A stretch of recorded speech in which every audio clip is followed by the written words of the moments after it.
Chcem vás srdečne privítať na 9. ročníku tradičnej fašiangovej zabíjačky na Masarykovom dvore.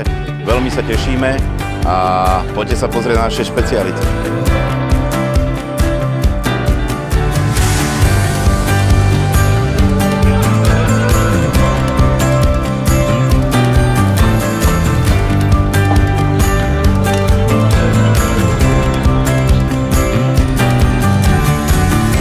Čo dnes budete ponúkať? Dneska máme tradične poľovnícku klobásku, to znamená, že kombinovaná s jeleninou.